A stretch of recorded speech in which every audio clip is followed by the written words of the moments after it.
Okay, this is part 2 of our relationships lecture. So, the triangle theory of love. Can you define love? What exactly is it? This is a really hard word to define. We kind of all have our own meanings of what this word means. So Sternberg came up with a theory about love. He had 3 parts of love, hence the triangle theory of love. So the first part of love is passion. This is the intense physiological desire for somebody. So this is what shows up in like brain waves and hormones, breathing rates. These are physiological changes. It's all about just desire for someone. The second is intimacy. This is the feeling that you can share your thoughts, feelings, and actions with someone. So you can talk to each other, you can tell them about things, you can tell them about your feelings, your dreams. You can be really emotionally intimate with each other. And the third part is commitment. This is the willingness to stay with someone through good and bad times. Okay, just sticking it out, staying with each other no matter what happens. Different combinations of these 3 form different kinds of relationships, and there are 7 total, and these can be put into a triangle. Again, hence the theory, triangle theory of love. Okay? So in the lower left-hand corner, you see infatuation. So this is all passion, without intimacy, without commitment. Okay? On the other side of the bottom is empty love. This is commitment without passion, without intimacy. Okay? And the other extreme at the top is just liking. This is all intimacy without passion or commitment. And you see we have different combinations of those. Romantic love is passion and intimacy together, but it doesn't have commitment yet. Companionate love is intimacy and commitment, but it lacks the passion. And then at the bottom, we have passion and commitment without having intimacy. But in the middle is consummate love. This is when we have all 3 forms of love. Okay.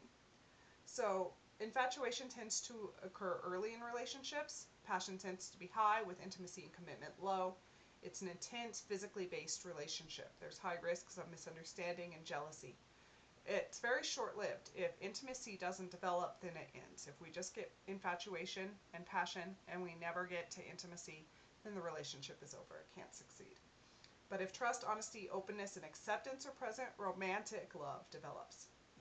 If people choose a partner in the height of infatuation, they are more likely to divorce. As the relationship goes on, passion decreases, as does intimacy, but commitment increases. So we see relationships go through cycles in this triangle and move through different areas.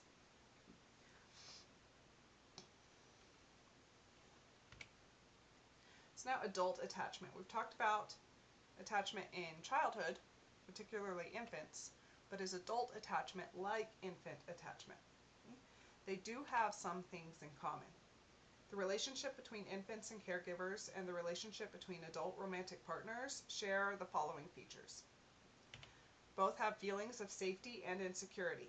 Both feel safe when the other is nearby and responsive, and feel insecure when the other is inaccessible. Both engage in close, intimate bodily contact. They just like to touch and have skin-to-skin contact with each other. In both relationships, we see sharing discoveries. They like to share discoveries with one another. Fascination. Both play with one another's facial features and exhibit a mutual fascination and preoccupation with one another. They just like to look at each other. And again, they're just fascinated with each other. And then, funnily enough, both tend to engage in baby talk. Does anyone know romantic partners who engage in baby talk? The same kinds of factors that facilitate exploration in children, having a responsive caregiver, remember the secure base, all of that things, those same factors should facilitate exploration among adults. Having a responsive partner makes you feel more secure. So the kinds of things that make an attachment figure desirable for infants, for example, responsiveness, availability, are the kinds of factors that adults should find desirable in romantic partnerships. So because of all these similarities, researchers argue that adult romantic relationships are actually attachments, and we can think of them in the same way as infancy. So adult attachment styles. We don't have the same 4 levels that we talked about in infancy. So in adults, we have 2 main dimensions for attachment. There are 2 fundamental dimensions in adult attachment patterns. The first is attachment-related anxiety. So people who score high on this variable tend to worry whether their partner is available, responsive, attentive, etc. People who score on the low end of this variable are more secure in the perceived responsiveness of their partners. They have low anxiety. It's like they trust their partner. The second dimension is attachment-related avoidance. People who are on the high end of this side prefer not to rely on others or open up to others. They avoid intimacy. People on the low end of this dimension are more comfortable being intimate with others, and they're more secure depending upon and having others depend upon them. They're more willing to rely on other people and open up to other people. The type of attachment in adulthood does tend to reflect the early attachment. Remember Bowlby's internal working model? This is the child gets an idea of what relationships should look like and they carry that idea throughout their lives. So for example, a secure child tends to believe that others will be there for him or her because previous experiences have led him or her to this conclusion. They've learned to trust that their attachment figures will be there for them. So once a child has developed those expectations, he or she will tend to seek out relationships that match those expectations. And they'll look at other people in a way that is colored by those expectations. So according to Bowlby, this kind of process should promote continuity in attachment patterns over the life course. But attachment patterns can change if experiences in relationship are inconsistent with those expectations. Okay, therefore, adult attachment is only moderately correlated to childhood attachment. So maybe a child has secure expectations of relationships, but they've had bad relationships that change those expectations, and we might see their attachment styles change. So if they're the same, if they're related to each other, then we should expect to see some adult relationships be secure, some anxious resistant, and some avoidant, just like we had in childhood. And research shows that adult attachments do have about the same percentages. So the most common is autonomous, which is like the secure attachment in childhood. They feel confident that their partners will be there for them when they're needed, and they're open to depending on others and have others depending on them. They're comfortable in a warm, loving, and emotionally close relationship. They depend on their partner, and they allow their partner to depend on them. They're available for their partner in times of need. They accept partners' need for separateness without feeling rejected or threatened, and they can be close and also independent. Okay, so they can be close to each other but independent of each other. They trust each other to have independent lives and still have a good relationship. So they're trusting, empathetic, they're tolerant of differences, they're forgiving, they can communicate emotions and their needs honestly and openly. They're attuned to their partner's needs and respond appropriately. This doesn't mean they avoid conflict, but they're open to each other and they can resolve that conflict. They can manage their emotions well.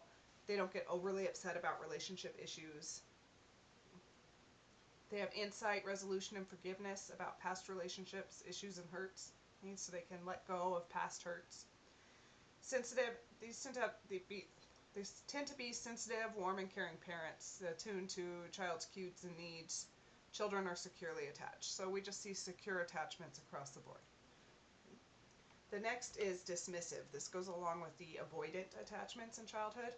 So they may appear not to care too much about close relationships. They may prefer to be not to be too dependent on other people or have others be too dependent on them. They kind of have a wall up between themselves and others. They're emotionally distant. They reject intimate relationships. They kind of keep their partners at arm's length, even if the partner wants more closeness. They equate intimacy with a loss of independence. They prefer autonomy. They want to be on their own. They don't want to have anyone depend on them. They don't want their partner to lean on them, and they don't want to have to depend on their partner.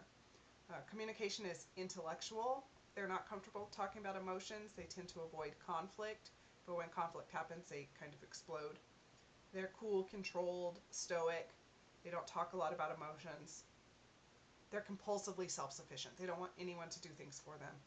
They tend to have a narrow emotional range. They don't like to express a bunch of emotions, and they prefer to be alone.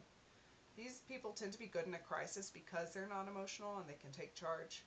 But as parents, they're emotionally unavailable, they're disengaged and detached, and their children are likely to have avoidant attachments. So we see this avoidance on all their attachments.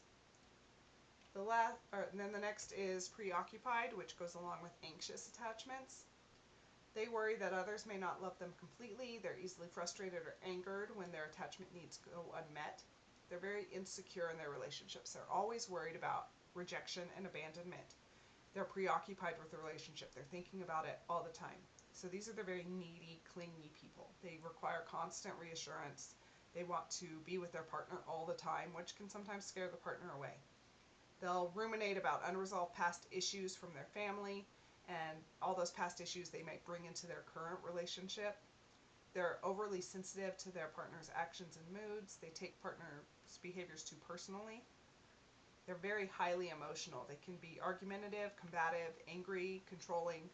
They have poor personal boundaries. Their communication is not collaborative with their partner. They tend to not take responsibility of their relationship issues. They blame other people. They're unpredictable and moody.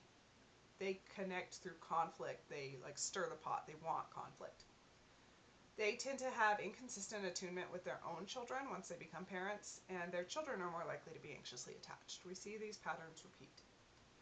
And then the last one is unresolved. This goes along with the disorganized attachment in childhood. So these have unresolved mindsets and emotions. They're frightened by memories of prior traumas. Losses from the past have not been mourned or resolved. They can't tolerate emotional closeness. They fight a lot. They can't regulate their emotions. They tend to have abusive and dysfunctional relationships and repeat past patterns. Okay, they're intrusive and fighting traumatic memories and triggers. Okay, so something can trigger them. It's like they have PTSD or severe depression. They dissociate to avoid pain. They're very antisocial. They lack empathy and remorse. They tend to be aggressive and punitive. They might be narcissistic, have no regard for rules. They tend to engage in substance abuse and criminal behavior. And these people are likely to maltreat their own children once they become parents. And this could be triggered by anger and fear, by their own past experiences, and they pass those on to their children. Okay. So again, we're going to pause here, and we will continue in the next video.